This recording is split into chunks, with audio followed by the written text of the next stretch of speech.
ओम शांति।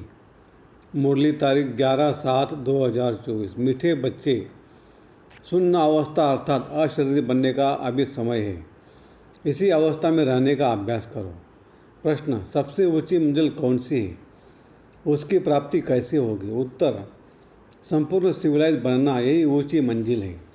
कर्मेंद्रियों से जरा भी चलायमानी न आए तब संपूर्ण सिविलाइज बने। जब ऐसी अवस्था हो तब विश्व की बादशाही मिल सकती है। गायन भी चढ़े तो चाके अर्थात राजाओं का राजा बने, नहीं तो प्रजा।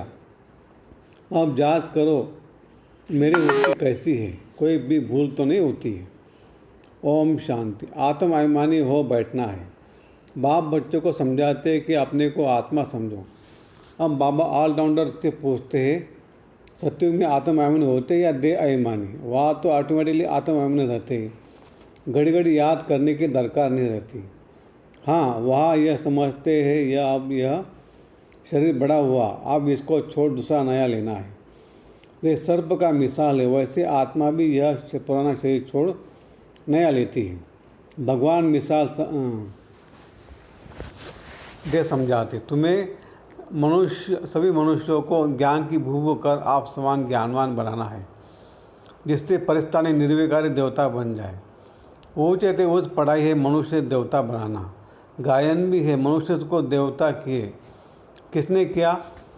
देवताओं ने नहीं किया, भगवान ही मनुष्य को देवता बनाते हैं। मनुष्य इन बातों को जानते नहीं। तुमसे सब जगह पूछते हैं आपकी एम ऑब्जेक्ट क्या है, तो क्यों नहीं एम ऑब्जेक्ट की लिखत का छोटा पर्चा छपा हुआ हो।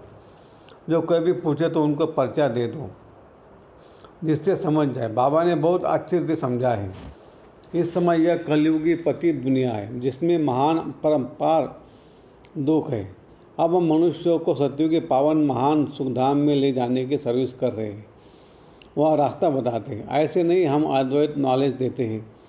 वे लोग शास्त्रों की नॉलेज को अद्वैत नॉलेज समझते हैं। वास्तव में वह कोई अद्वैत नॉलेज नहीं। अद्वैत नॉलेज लिखना भी रॉन्ग है। मनुष्य को क्लियर बताना है, ऐसी लिखत छपी हुई हो जो दृढ़ समझ जाए कि इन का उद्देश्य क्या है। कलयुगी पतित भ्रष्टाचारी मनुष्यों को हम अपार दुखों से निकाल सत्ययुगी पवित्र श्रेष्ठाचारी अपार सुखों की दुनिया में ले जाते हैं।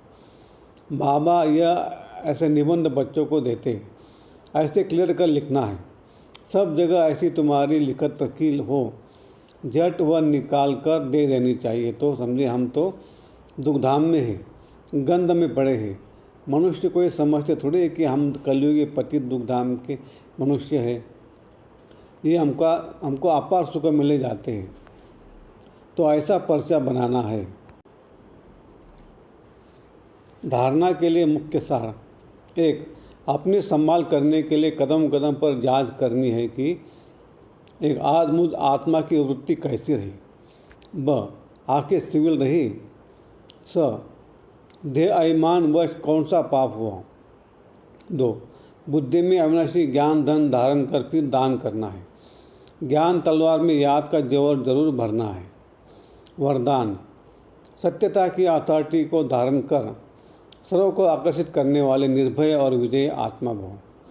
आप बच्चे सत्यता को ही शक्तिशाली श्रेष्ठ आत्माएं हो।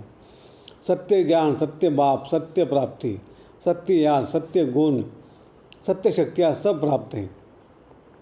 इतनी बड़ी अथॉरिटी का नशा रहे तो यह सत्यता की अथॉरिटी हर आत्मा को आकर्षित करती रहेगी। झूठ खंड में ऐसी सत्यता की शक्ति वाले विजय बनते हैं। सत्यता की प्राप्ति खुशी और निर्भयता है। सत्य बोलने वाला निर्भय होगा, उनको कभी भय नहीं हो सकता। स्लोगन: वायुमंडल को परिवर्तन करने का साधन है पॉजिटिव संकल्प और शक्तिशाली वृत्ति। अच्छा, ओम शांति शांति शांति। शुक्रिया बाबा, शुक्रिया आपका, लाख लाख शुक्रिया। Thank you. कम बोलेंगे, धीरे बोलेंगे, मीठा बोलेंगे, सोच समझ कर बोलेंगे, तोल के बोलेंगे और खुशी खुशी से घर जाएंगे। Thank you Baba.